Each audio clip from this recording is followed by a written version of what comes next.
Hello बच्चों, welcome to this video series of integrated circuit. पिछले video में बच्चों हमने विडलर करंट मिरर के बारे में डिस्कशन किया था। आज हमें इस वीडियो में एक नए टाइप का करंट मिरर डिस्कस करना है, that is known as Wilson current mirror. तो आज के वीडियो का जो कंटेंट होगा वो मैं बता दे रहा हूँ। सबसे पहले हम देखेंगे how to design, how to sketch circuit diagram of Wilson current mirror. After that, we will find out relation in output current and reference current. और आखिरी में हम देखेंगे कि विल्सन करंट मिरर का एडवांटेज क्या होता है। ठीक है, तो आइए बिना देर किए हुए स्टार्ट करते हैं विडलर करंट मिरर का सर्किट डायग्राम। तो आप ध्यान से देखिएगा मैं कैसे स्केच कर रहा हूं इसके सर्किट डायग्राम को। First of all we will take a supply voltage V और उस सप्लाई वोल्टेज से एक रेजिस्टेंस, और उस रेजिस्टेंस से बच्चों हमें ट्रांजिस्टर कनेक्ट करना है, जिसका नाम मैं Q1 रख देता हूं। ठीक है, अब इस ट्रांजिस्टर के बेस से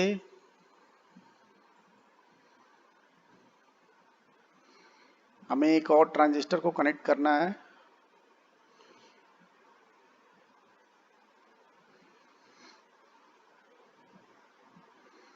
जिसका मैं नाम देता हूं Q2। ठीक है, Q2 के कलेक्टर को बेस Q2 के बेस से कनेक्ट करना है through a connecting wire. Means collector of Q2 is sorted with base of Q2। ठीक है, तो यहां तक तो सर्किट डायग्राम बिल्कुल बेसिक करंट मिरर की तरह मिलता जुलता है। आपको एक नई चीज यहां पे ये करनी है कि जो Q2 का कलेक्टर है वहां से एक ट्रांजिस्टर कनेक्ट करना है। Q2 के कलेक्टर पे आपको एक नया ट्रांजिस्टर कनेक्ट करना है। इसको ऐसे बनाते हैं और इस ट्रांजिस्टर के कलेक्टर पे हमें आउटपुट करंट लेना है। ठीक है, और इसके बेस को मैं यहां से कनेक्ट कर देता हूं। तो आई होप दैट बच्चों आपको सर्किट डायग्राम दिमाग में बैठ गया होगा कि कैसे हमें स्केच करना है। ये है रेजिस्टेंस R, ये आउटपुट करंट, ये ट्रांजिस्टर Q3, यहां का जो करंट है वो है I रेफरेंस। एजम्पशन फिर से वही, तीनों ट्रांजिस्टर आइडेंटिकल हैं, Q1, Q2 and Q3 are identical.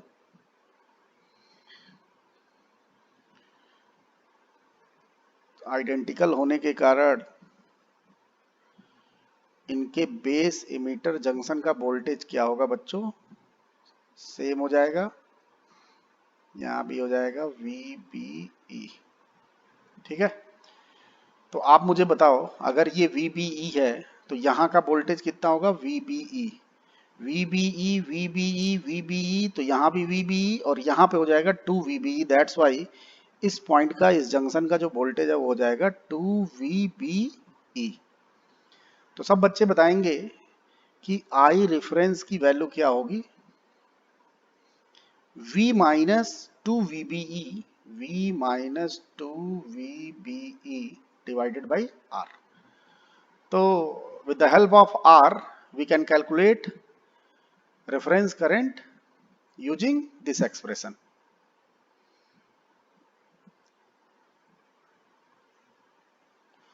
तो आई होप दैट बच्चों यहां तक तो आपको क्लियर हो गया होगा। अब हमें आई रेफरेंस को आई नॉट के टर्म में लिखना है और आई नॉट को हमें आई रेफरेंस के टर्म में लिखना है। ऐसा हम इसलिए कर रहे हैं क्योंकि हमें इसका रिफ्लेक्शन आउटपुट में देखना है। ठीक है, हमें देखना है कि इसका क्या रिफ्लेक्शन आउटपुट में आ रहा है, तो इसलिए हमें आउटपुट करंट को रेफरेंस करंट के टर्म में लिखना होगा। ठीक, तो उसके लिए कुछ बेसिक कॉन्सेप्ट हमें यूज करना पड़ेगा, बट कॉन्सेप्ट अप्लाई करने से पहले इस सर्किट डायग्राम में जितने भी ट्रांजिस्टर हैं उनके करंट को मेंशन करते हैं, करंट को मार्क करते हैं। यहाँ देखिए बच्चों, ये है ट्रांजिस्टर Q1, इसके कलेक्टर में जो करंट फ्लो करेगा उसका नाम हम रखते हैं IC1। इसका बेस का जो करंट होगा उसको बोलते हैं हम IB1, इसका बेस का करंट IB2, इसका कलेक्टर करंट IC2, इसका कलेक्टर करंट IC3, और आउटपुट चूंकि हम कलेक्टर पे ले रहे हैं, that's why I out is equal to IC3। जो इसका कलेक्टर करंट है वही आउटपुट करंट होगा। ठीक है, यहाँ का करंट हो जाएगा बच्चों IB3, और यहाँ देखिए जरा, यहाँ इसके एमीटर में जो करंट फ्लो करेगा वो IE3। तो मैंने हर ट्रांजिस्टर पे के टर्मिनल पे जो जो करंट फ्लो कर रहे हैं उनको मैंने मेंशन कर दिया, उनका मैंने नामकरण कर दिया। अब बारी है आउटपुट करंट के एक्सप्रेशन को डिराइव करने की इन the term of I reference. तो यहां देखिए बच्चों, अगर आप यहाँ पे केसीएल अप्लाई करते हो, सपोज आपने यहाँ केसीएल अप्लाई किया, apply KCL eight node 2 VBE, तो क्या आपको मिलेगा? आई रेफरेंस की वैल्यू हो जाएगी, देखिए I reference is equal to this current plus this current. तो यहां हम लिखेंगे IC1 प्लस IB3। तो अब थोड़ा सा कॉमन सेंस, अपने बुद्धि विवेक का इस्तेमाल कीजिए, और इधर के जितने भी टर्म आए हैं उनको आप कैसे चेंज करोगे, कैसे कन्वर्ट करोगे ताकि आउटपुट करंट आ जाए। भाई यहाँ तो इनपुट करंट आपने लिख दिया, यहाँ आपको आउटपुट करंट लाना है। तो आउटपुट करंट बच्चों Q3 के कलेक्टर पे फ्लो कर रहा है। इसका मतलब इन सारे करंट को जो राइट हैंड साइड में आए हुए हैं उनको हमें Q3 के करंट के फॉर्मेट में लिखना पड़ेगा। तो एक तो ऑलरेडी है IB3, IB3 ऑलरेडी है, यही नहीं है IC1। IC1 जो है वो Q1 का कलेक्टर करंट है। तो पूरा फोकस हमारा होगा कि IC1 को हम Q3 के करंट में कैसे कन्वर्ट कर रहे हैं। ठीक है, तो चलिए आइए करते हैं। तो बच्चों IC1 और IC2 इक्वल होगा, बिकॉज ये जो पूरा स्ट्रक्चर है नीचे का, Q3 के नीचे का जो पूरा स्ट्रक्चर है वो है करंट मिरर। मींस जो Q1 Q2 है बच्चों, Q1 एंड Q2, ये हमारा करंट मिरर की तरह वर्क कर रहा है, बेसिक करंट मिरर की तरह। ठीक है, और चूंकि आउटपुट करंट हम Q3 के लोड पे ले रहे हैं, that's why this is called load transistor.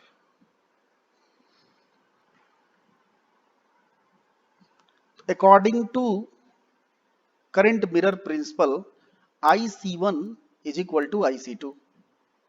भाई करंट मिरर में हमने क्या पढ़ा है कि यहां जो करंट फ्लो करेगा वही करंट यहां पे फ्लो करेगा। मींस IC2 और IC1 क्या होगा बच्चों? इक्वल होगा। Therefore we can right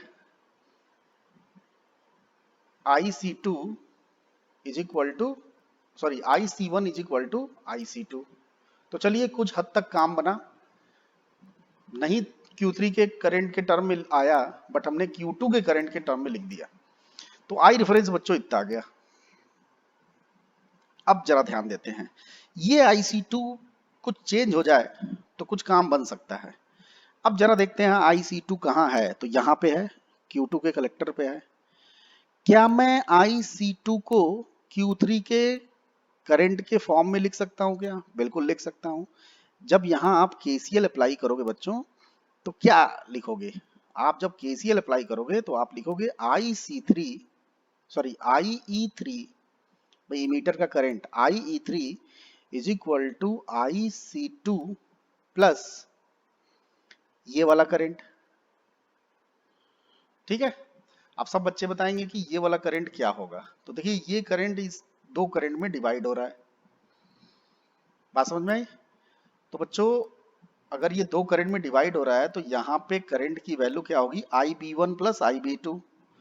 but Q1 Q2 are identical, that's why IB1 is equal to IB2.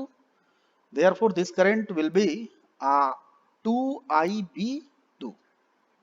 अब आप कहोगे सर 2IB1 भी तो होगा, बिल्कुल सही बात है होगा। तो हमें 2IB1 लिखना है, 2IB2 लिखना है, क्या लिखना है ये डिपेंड करेगा कि हम कर क्या रहे हैं। मीन्स हम 2IB1 2IB2 क्या लिखेंगे, तो हम ऐसा वैल्यू लिखेंगे जिससे हमें कुछ फायदा मिले, जिससे हमारे डेरिवेशन में कुछ लाभ मिले। तो अभी मेरा विश्वास कर लीजिए, मैं इसको 2IB2 लिखा, 2IB1 नहीं लिखा। तो क्या I3 की वैल्यू IC2 प्लस 2IB2 लिख सकता हूं? बिल्कुल लिख सकता हूं। अब यहां देखिए आप IB2 को कन्वर्ट कर दीजिए IC के फॉर्म में। तो IB इक्वल टू, सब बच्चों ने पढ़ा है, IC बाई बीटा, तो IC2 बाई बीटा। ठीक है, तो यहां देखिए IC2 जब आप कॉमन लोगे तो अंदर आ जाएगा 1 प्लस 2 बाई बीटा। तो IC2 की वैल्यू आ जाएगी बच्चों IE3 divided by 1 plus 2 by beta. बात समझ गए? तो देखा आपने IC2 को कैसे Q3 के इमीटर करंट के फॉर्म में लिख दिया। अब इस IC2 की वैल्यू ले जाके आई रेफरेंस वाले एक्सप्रेशन में पुट करो। तो put IC2 in expression of I reference. तो आई रेफरेंस की वैल्यू आ जाएगी बच्चों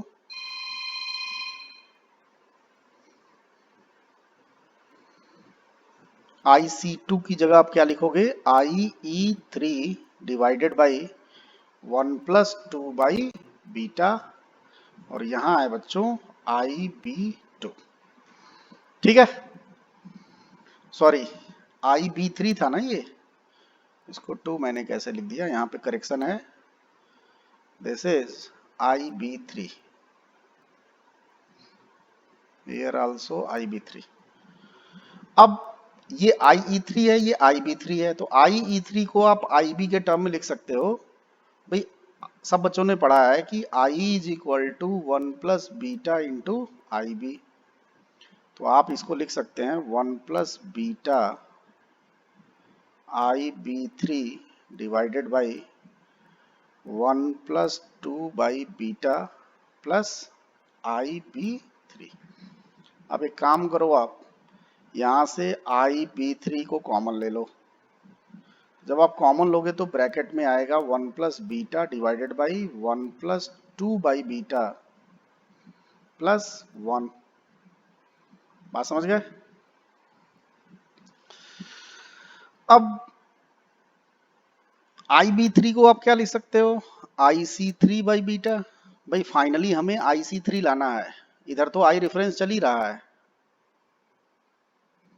यहाँ पे हमें आउटपुट करंट लाना है, और आउटपुट करंट IC3 के इक्वल है, इसलिए मुझे इधर की साइड में IC3 लाना है। तो देखिए IC3 हमने ला दिया।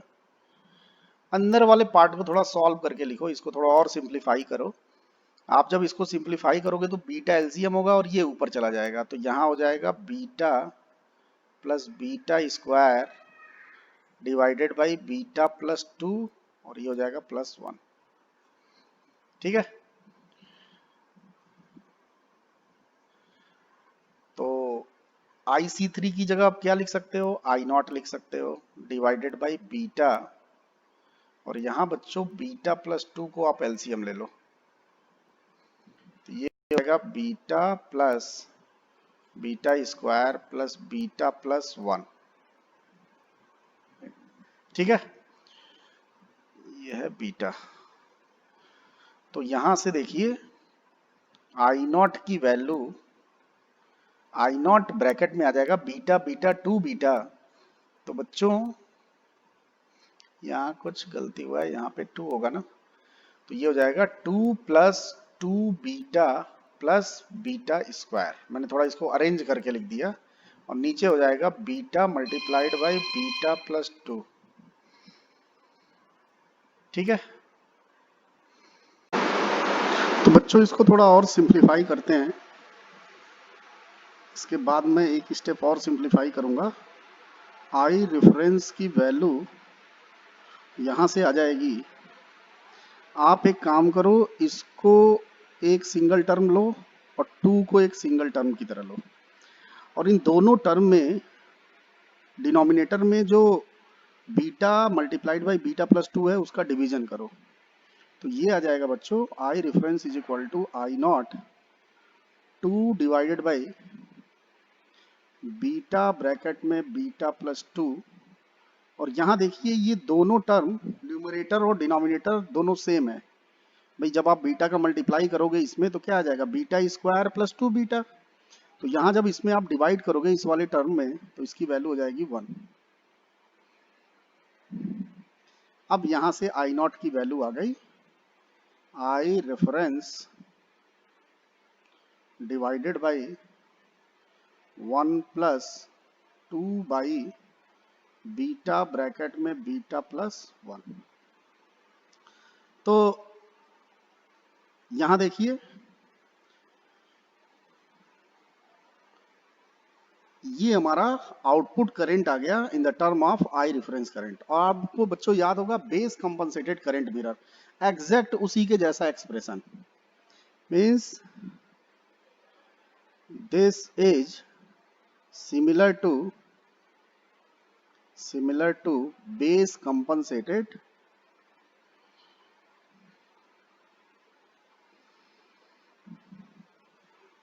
Current mirror.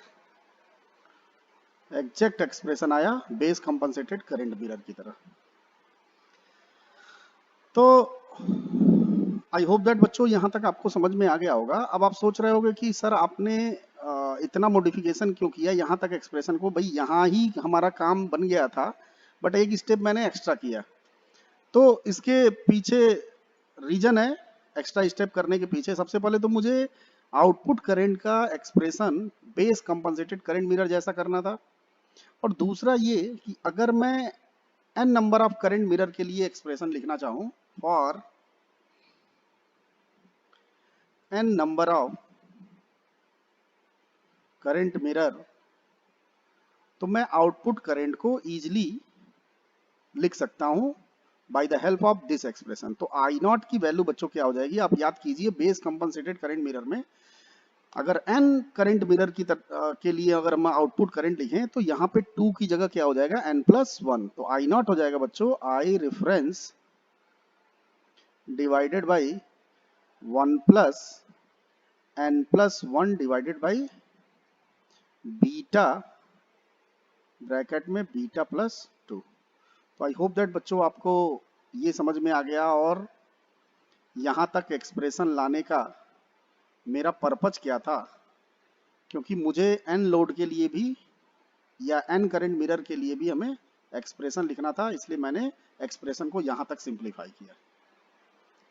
तो ये डेरिवेशन बहुत ही इंपॉर्टेंट है आपके लिए, कई बार एग्जाम में ये पूछा है विल्सन करंट मिरर में आई नॉट के एक्सप्रेशन को डिराइव करने के लिए। ठीक है, तो आई होप दैट बच्चों आपको समझ में आ गया होगा। आपको करना कुछ नहीं है, मैं एक बार फटाफट रिपीट कर रहा हूँ। अगर मुझे आई नॉट को लिखना है इन the term of I reference, means मुझे आई नॉट का रिलेशन आई रेफरेंस के साथ निकालना है, तो मैंने क्या किया, सबसे पहले यहाँ पे केसीएल अप्लाई किया, और by applying KCL I reference is equal to I B three plus I C one. तो यहाँ बच्चों जो राइट हैंड साइड में जो एक्सप्रेशन आया उस एक्सप्रेशन में जितने भी टर्म आ रहे हैं उन सारे टर्म को मैं Q3 ट्रांजिस्टर जो हमारा लोड ट्रांजिस्टर है उसके करंट के फॉर्म में मैं कन्वर्ट करूंगा, क्योंकि भाई आउटपुट करंट हमें Q3 पे मिल रहा है। तो जब आप Q3 टर्मिनल का करंट अगर आपको पता रहेगा तो जाहिर सी बात है कि उसको आप आउटपुट करंट से रिलेट करोगे। तो यहाँ देखिए IB3 तो है भाई, यहाँ जो मैंने आई रेफरेंस का एक्सप्रेशन लिखा उसमें IB3 आ रहा है। अब IB3 को आप क्या लिख सकते हो भाई, IB3 equal to IC3 by beta, और IC3 ही आई आउटपुट है। बट IC1 का आप क्या करोगे, ठीक है, तो IB3 तो ओके है, बट IC3 को आपको Q3 करंट Q3 ट्रांजिस्टर के टर्मिनल करंट में कन्वर्ट करना पड़ेगा। तो इसीलिए मैंने क्या किया, IC1 को Q3 ट्रांजिस्टर के करंट के फॉर्म में कन्वर्ट किया। वो कैसे किया भाई, हमें पता है कि करंट मिरर प्रिंसिपल से IC1 और IC2 क्या होगा, इक्वल होगा। फिर मैंने IC2 को Q3 ट्रांजिस्टर के इमीटर करंट से रिलेट किया। तो यहाँ देखिए IC2 की वैल्यू आ गई IE3 divided by 1 + 2 by beta. ठीक है, तो अब जो ये वाला टर्म था IC2, ये Q3 ट्रांजिस्टर के इमीटर करंट के फॉर्म में चेंज हो गया। यहाँ पे देखिए, अब चूंकि हमारे पास सारा करंट जो है वो Q3 ट्रांजिस्टर का है, इसलिए हम इजीली इन सारे करंट को आउटपुट करंट के फॉर्म में या IC3 करंट के फॉर्म में हम कन्वर्ट कर सकते हैं। ठीक है, तो यहाँ पे देखिए IE3 हमें पता है कि 1 + बीटा IB3 होता है। IB3 मैंने कॉमन लिया और IB3 को हम IC3 बाई बीटा लिख सकते हैं, और IC3 हमारा क्या है, आउटपुट करंट है। फिर मैंने ये जो ब्रैकेट में एक्सप्रेशन आ रहा है उसको मैंने थोड़ा मॉडिफाइड किया और फाइनली हमारा एक्सप्रेशन ये आ गया। तो इस एक्सप्रेशन को यहाँ तक लाने का उद्देश्य ये था कि हमें इसका expression base compensated current mirror की तरह शो करना था, और एन करंट मिरर के लिए हमें अगर एक्सप्रेशन लिखना हो तो मुझे बहुत सारा कैलकुलेशन नहीं करना पड़ेगा। डायरेक्टली हम इस एक्सप्रेशन की मदद से एन करंट मिरर के लिए हम आउटपुट करंट का एक्सप्रेशन लिख सकते हैं। तो आई होप दैट बच्चों आपको इतना तो क्लियर हो गया होगा, और ये सारा प्रोसीजर आपको समझ में आ गया होगा कि कैसे मैंने डेरिवेशन किया। बच्चों अब हम देखते हैं कि विल्सन करंट मिरर का एडवांटेज क्या होता है, कैसे ये बेस कंपनसेटेड से ज़्यादा बेटर होता है विल्सन करंट मिरर। तो यहाँ देखिए, सपोज ये हमारा करंट मिरर, अगर हम बेसिक करंट मिरर या बेस कंपनसेटेड करंट मिरर की बात करें, ये हमारा करंट मिरर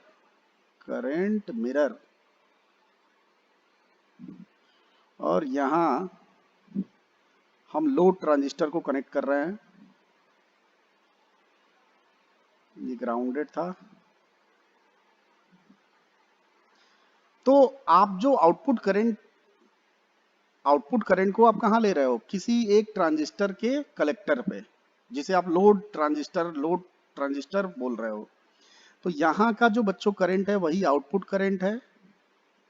अगर मैं इसका इक्विवेलेंट मॉडल बनाऊं तो जाहिर सी बात है कि यहाँ ये जो लोड ट्रांजिस्टर है वो इंटरनली एक करंट जनरेट करेगा जिसकी वैल्यू होगी बीटा IB, जिसको मैं IC बोलूंगा, और यहां से इसका आउटपुट रेजिस्टेंस R0। अब आपने बहुत सारा करंट सोर्स पढ़ा या बहुत सारा आपने करंट मिरर पढ़ा, और हर करंट मिरर में मैं क्या करता था, IC = I0, means load transistor का collector current is equal to output current. भाई हर करंट मिरर में हम लोग ये करते आए हैं। तो बच्चों ऐसा तभी होगा जब यहाँ का जो आउटपुट रेजिस्टेंस है या यहाँ का जो आउटपुट इम्पीडेंस है उसकी वैल्यू क्या होगी, इनफाइनाइट होगी। मीन्स ये तभी होगा जब हमारा आउटपुट इम्पीडेंस क्या होगा, इनफाइनाइट होगा। तो यहाँ बच्चों देखो, इस सिचुएशन के लिए Z0 की वैल्यू क्या है, R0 है। हमने R0 को 1 मेगा ओम ले लिया, ठीक है। 1 मेगा ओम वेरी हाई रेजिस्टेंस है, बट अगर मैं इस हाई रेजिस्टेंस से और ज्यादा हाई रेजिस्टेंस कर दूं तो हमारे लिए उतना ही क्या होगा, बेटर होगा। भाई I0 IC के इक्वल तभी होगा जब इसकी वैल्यू ज्यादा से ज्यादा होगी। तो अभी तो मैंने 1 मेगा ओम लिया है, बट अगर किसी ने पूछ लिया कि क्या हम इस Z0 की वैल्यू 1 मेगा ओम से ग्रेटर कर सकते हैं क्या, तो बिल्कुल कर सकते हैं। विल्सन करंट मिरर में ऐसा ही होता है। यही एडवांटेज है बच्चों विल्सन करंट मिरर का, कि जो उसका आउटपुट इंपीडेंस होता है वो नॉर्मल करंट मिरर से या बेस कंपनसेटेड करंट मिरर से कहीं ज्यादा होता है। ठीक है, ज्यादा होने से क्या लाभ मिलेगा, क्या फायदा मिलेगा, कि ये जो IC है वो एग्जैक्ट I0 के इक्वल हो जाएगा। ठीक है, जितना ज्यादा ये आउटपुट इंपीडेंस होगा उतना ही I0 और IC की वैल्यू क्या होगी, इक्वल होगी, उतना ही ज्यादा एक्यूरेट वैल्यू आपको मिलेगी।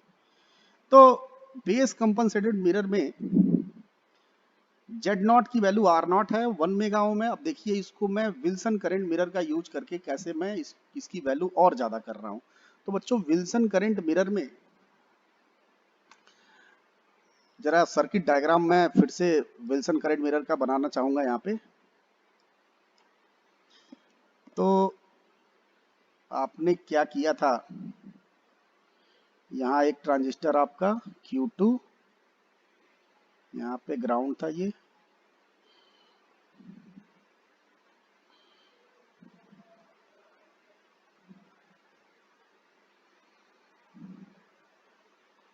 भी ग्राउंड था, इसका कलेक्टर और इसका बेस शॉर्ट था, और यहाँ बच्चों एक और ट्रांजिस्टर कनेक्ट था।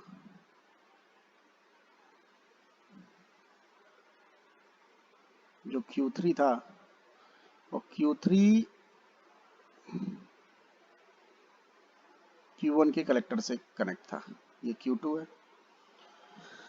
तो यहाँ जो जेड नॉट की वैल्यू आती है हम उसका कैलकुलेशन नहीं करेंगे, डायरेक्ट मैं आपको रिजल्ट बता दे रहा हूँ। यहाँ जो जेड नॉट की वैल्यू होती है उसकी वैल्यू आती है beta R naught divided by 2। ठीक है, अब देखिए कैसे ये बेनिफिशियल होता है। Suppose beta is equal to 500। भाई बीटा हमें करंट मिरर में क्या करना है, बीटा को वेरी हाई लेना है। आर नॉट की वैल्यू हमने 1 मेगा ओम देखी थी पिछले सिचुएशन में। तो यहाँ बच्चों जेड नॉट की वैल्यू आप कैलकुलेट करो। तो जेड नॉट आप कैलकुलेट करोगे तो beta multiplied by 1 mega ohm divided by 2, ये आ जाएगा 250 mega ohm. And 250 mega ohm can be treated as infinite with respect to 1 mega ohm. बात समझ में आई? तो यही चाहिए हमें भाई, आउटपुट इम्पिडेंस क्या चाहिए, इनफाइनाइट। तो आउटपुट इम्पिडेंस इनफाइनाइट होने से आउटपुट करंट बिल्कुल कलेक्टर करंट के इक्वल हो जाएगा। ठीक है भाई, यहाँ मैंने आपको बताया था कि कलेक्टर करंट और आउटपुट करंट में बहुत ज़्यादा डिफरेंस नहीं होना चाहिए, बिल्कुल एक्यूरेट वैल्यू होनी चाहिए। उसके लिए हमें आई नॉट की सॉरी जेड नॉट की वैल्यू क्या होनी चाहिए, इनफाइनाइट होनी चाहिए। तो ये requirement Wilson current mirror fulfil करता है। तो यही बच्चों एडवांटेज है विल्सन करंट मिरर का ओवर ऑर्डिनरी करंट मिरर या over base compensated current mirror. तो आज के लिए बस इतना ही। Thank you very much.